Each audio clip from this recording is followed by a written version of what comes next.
Today, we're going to talk about becoming and creating a profitable practice. I get this question a lot from newer advocates. Like, can you even make a living doing this? Like, is that even reasonable? And I have to say that in 2019 and 2020, I wasn't really sure. Like, that's just the truth of it. I wasn't really sure. But by 2021, absolutely. Like, this is a real thing.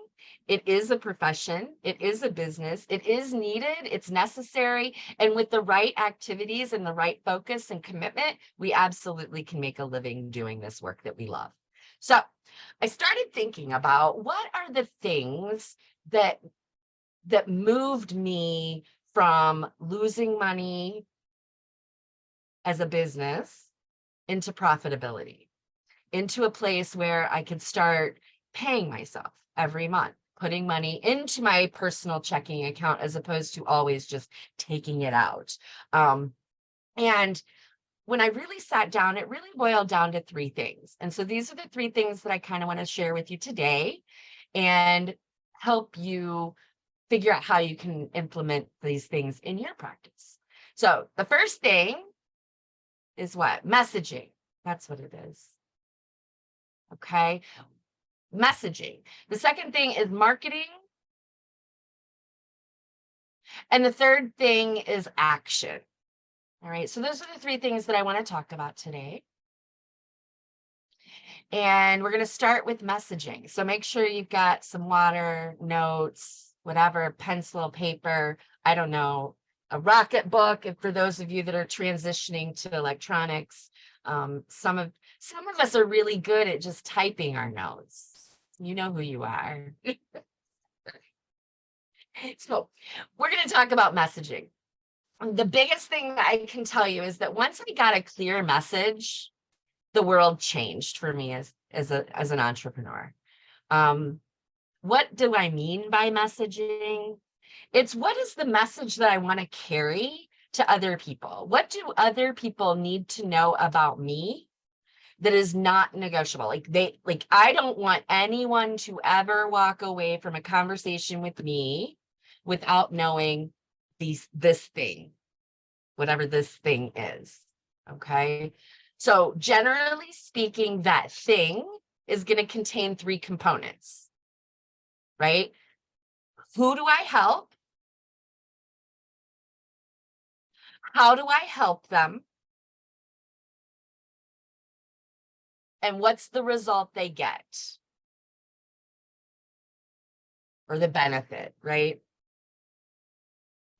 So I'm going to share with you, and I'm just going to kind of point out, because this is kind of the fun part for me, is that like literally the things that I'm sharing with you are the things that I have implemented and are actively working for me. So if you think back to how I just introduced myself, what did I tell you? I tell you that I help busy, committed professionals. How do I help them take control of medical bills? And what's the benefit? Without the frustration of medical billing departments. One sentence, three components. Now you know what I do and how I do it. Well, you know what I do and who I do it for, right?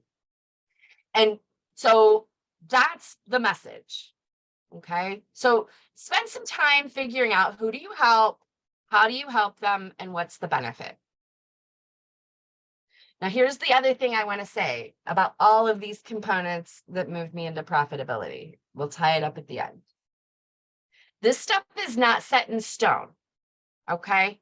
That was not my first message. That's been my message for a while now, but it was not the first one. I'm pretty sure the first one went something like, I help family caregivers move from chaos to competence. I think that's what it was. And I used that for a little while, and then it morphed and changed. And I say that because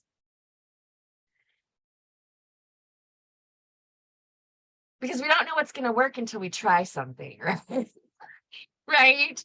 And so we have to practice. We have to practice. And the beautiful thing about working for myself and running my own business is that, you know what, when something needs to change, it can change instantly, right? Because I decide. So the day that I decided that helping family caregivers move from chaos to confidence was no longer my message, guess what? It changed that day. Okay. So don't be afraid to just pick it and try it and say it for a while. Like, make it your mantra. I absolutely taped my message to the wall so that I could see it all the time. And for those of you that have been attending the circle for a while, you can confirm that I don't always, for a long time, I would show up here and I would be like, what do we do? Who am I? Oh yeah, here, let me take two. Let me say it again, right? And I said that I used the circle as a practice place for me to say my message over and over and over again. So find a place and use it, right?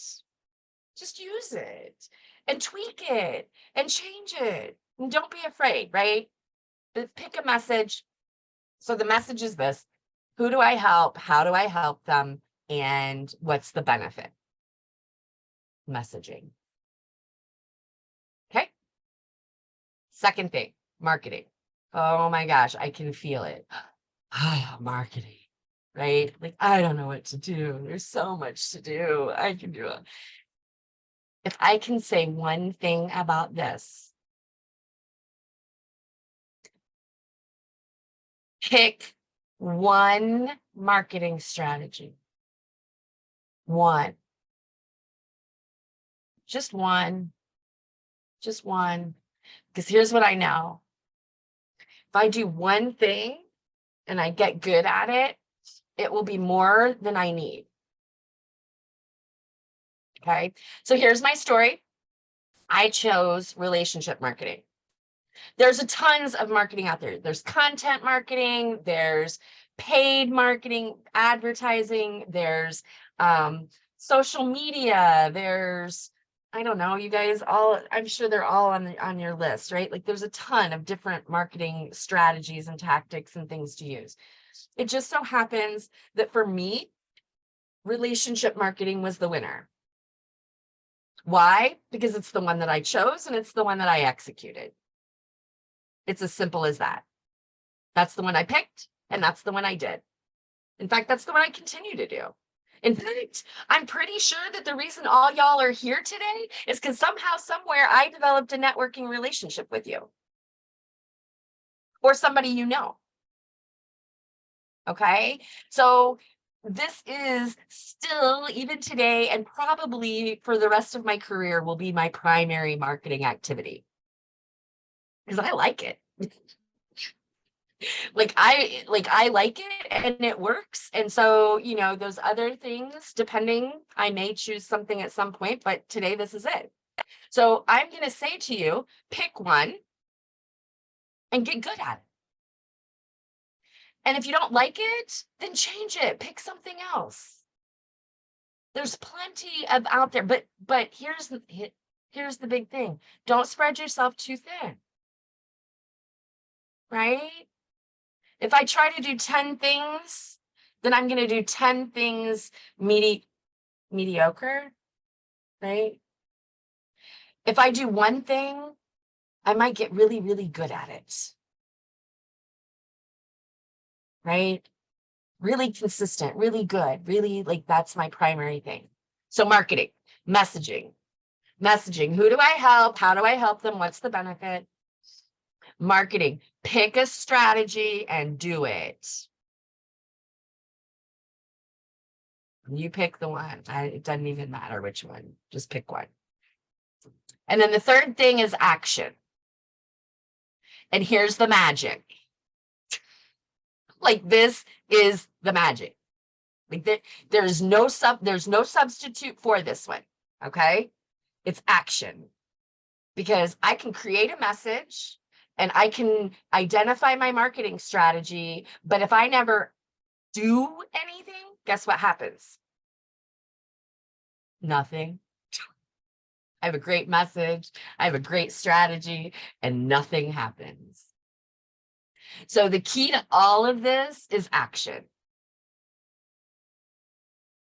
Do something. Do it. Like, do the thing. Do the thing. Just pick something and do it. And what do you need to, like,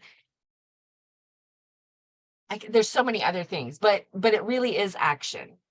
And taking action, even imperfectly, and I think I've talked to enough of us on a one-on-one basis to know that most of us, generally speaking, want to do things really, really well. Like, I don't want to do, truth is, I spent most of my life choosing not to do things for fear I wouldn't do them well. And now I look back and I'm like, man, what a waste of time. Right? So taking imperfect action is way better for me. And it's been way more successful for me than taking no action. Okay. So, and the truth is like, we all mess up. Things that I do, some of them don't work. I heard a great quote not long ago, and I love this. Successful people do not make better decisions than anybody else. Their decisions are no better. Do you know what the key is? They make more of them. Successful people make more decisions than anyone else in the world. Why? Because they make a decision, they take action, they redefine and refine, and then they take another action, and then they reevaluate and they redefine and they take another action. And so they're just continually making more and more decisions. But they're making those decisions based on the actions that they're taking and the results that they're getting. Right? Yes, Nancy, yes. So taking the action is the most important part of any of this, right? And understanding that everything is always changing, right? So one of the things that I set out when I first opened my business was I had a very clear idea of what was going to happen. I was going to become an advocate, and I was going to offer my services, and every patient and family around me was going to engage my services. Does anybody relate to that? Like, that's what's going to happen. That's what's going to happen. Okay, that's not what happened. Like, that's not what happened. You know what happened is I spent months talking to people, delivering a message, and finding out, nobody cares about that. Okay, let's refine this. Now, what do I want to say? Now, what's my message? Like, the whole thing is a process. I'm going to tell you, the first 2 years that I was in business, my husband thought that I was insane. Straight up insane. You guys can't see this, but I'm literally sitting at an 8-foot desk. Half of it is mine and half of it is my husband's. So we work side by side. He's not here right now, by the way. But he would tell you this is true. This is true. So we would sit here and we would work together, not together, but work in the same space. And I would say, okay, this is what I'm going to do. This is my focus. I would post things on the wall, my message, the whole 9 yards. Okay, this is my strategy. This is what I'm going to do. And 3 weeks later, I would be like, that was a bust. Like, nobody knows what I do.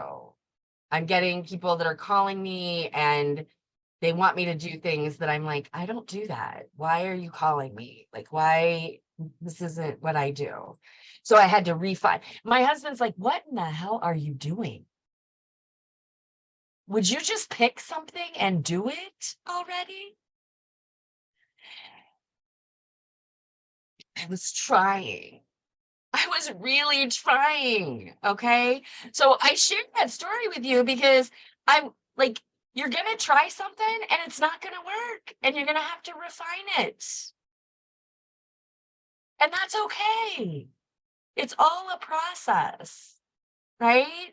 You know,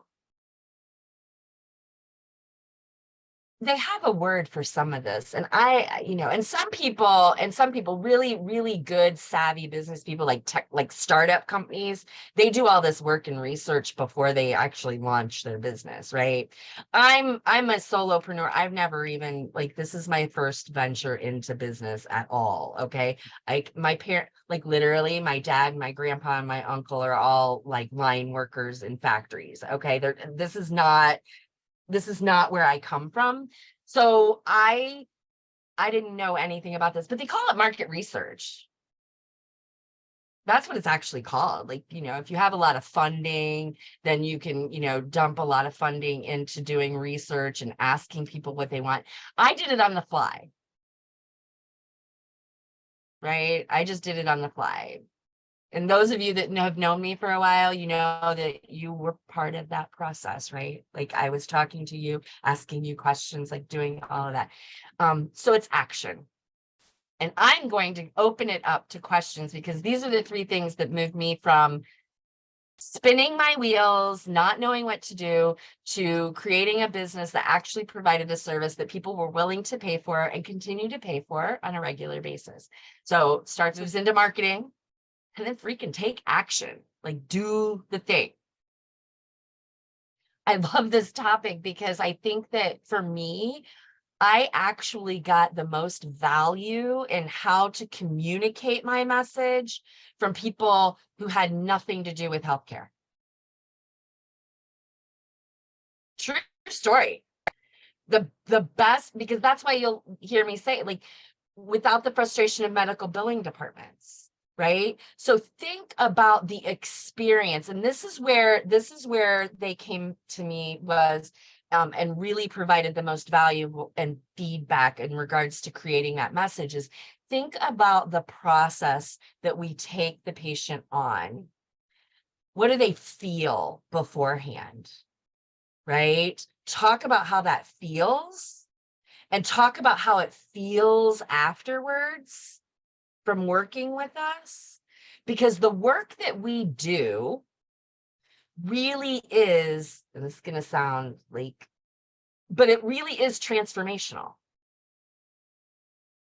right? We provide a transformation for our clients, which is not a tangible product, right? It's a value-based product. It's a service, a value-based service. And so for us to be able to talk about it, that was the first thing that I got that was super valuable, is to think about that transformational process, how it feels before, how it feels after. The other thing that I got was, because we're not, you're right, because our service is not mass, like there's no mass awareness, right, of what we do, that anytime we can draw a parallel between what we do and something that does have mass awareness.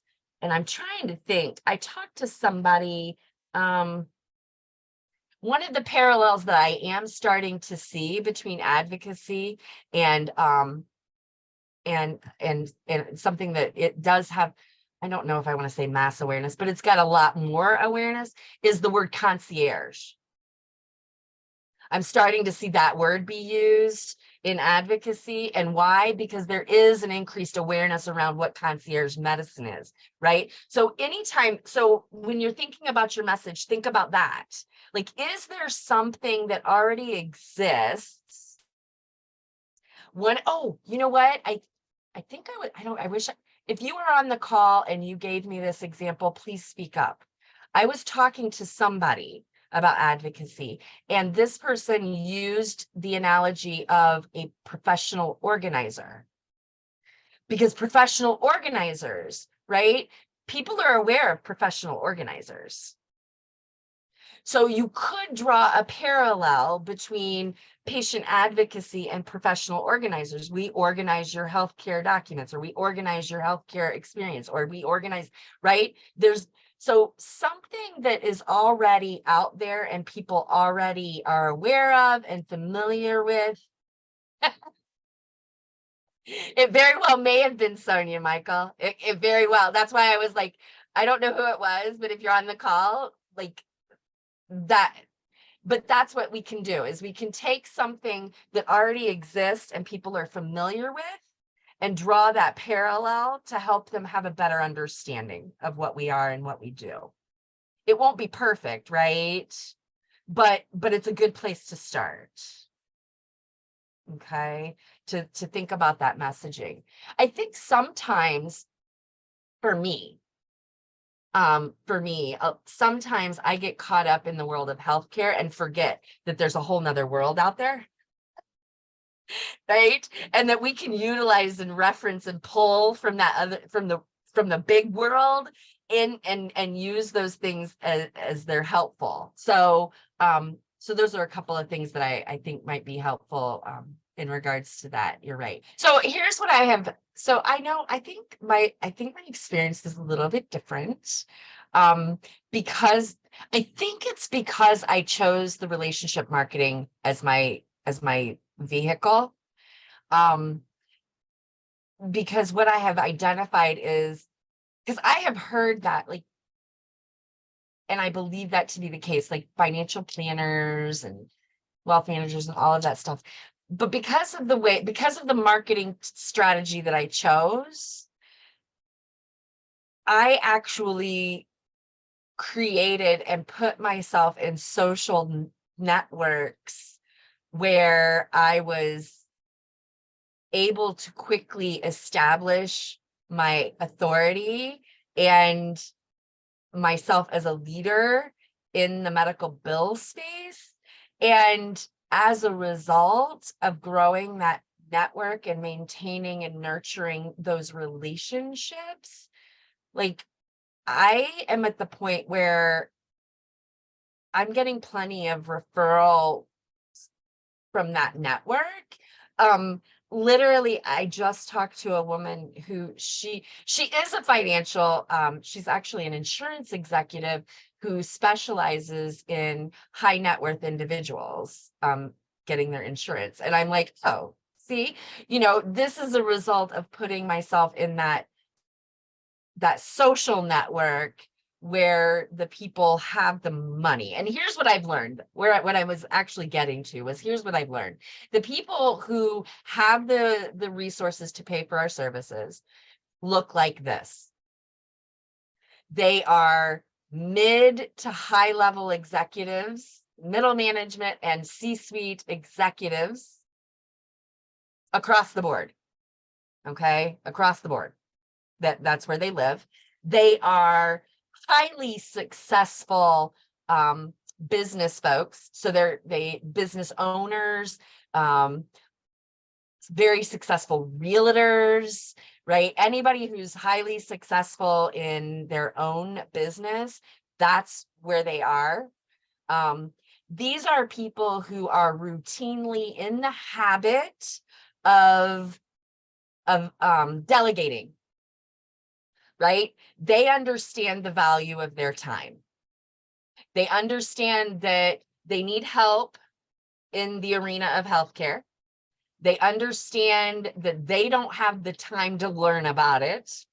And they are very, very comfortable with delegating those types of things out.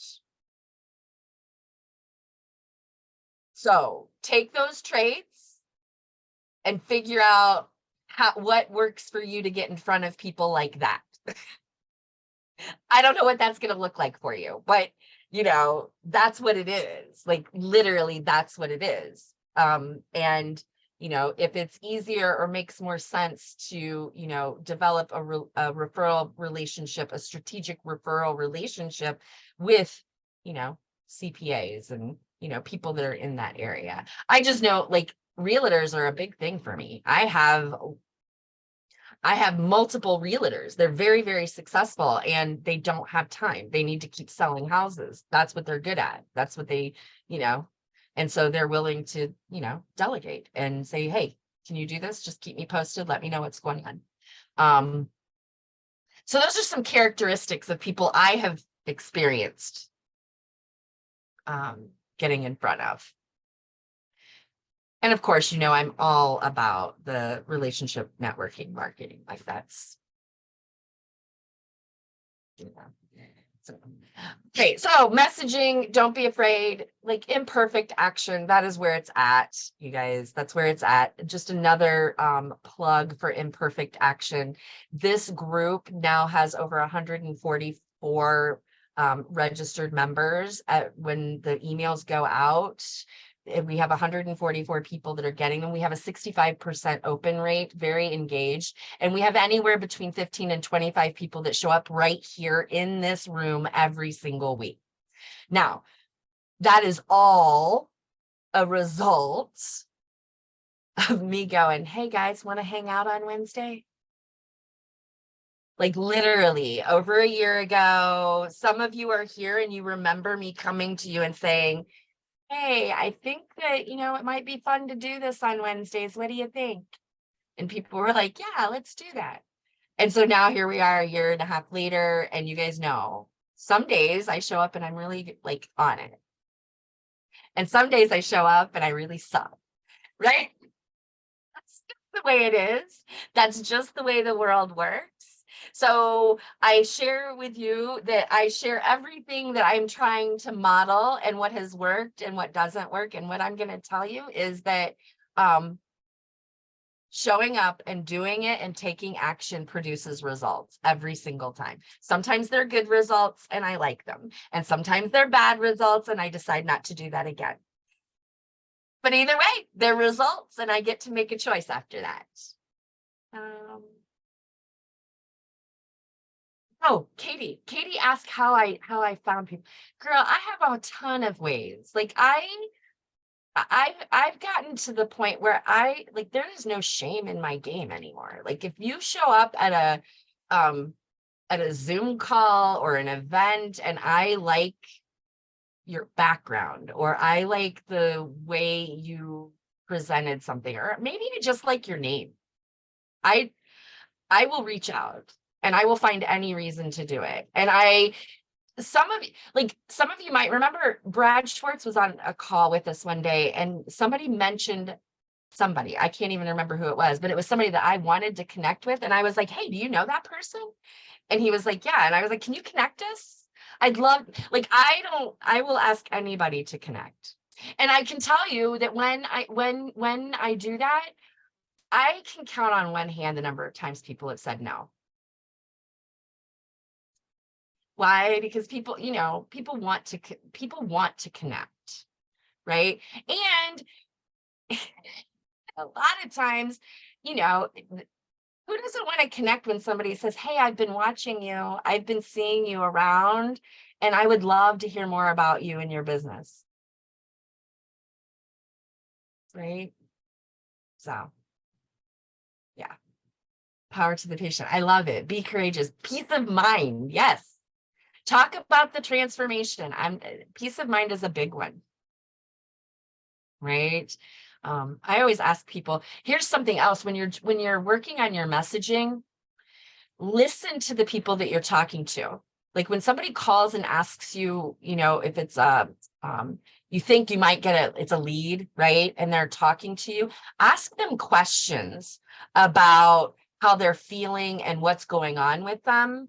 One of my favorite questions to ask people is, if I could wave a magic wand and make this all perfect, what would that look like?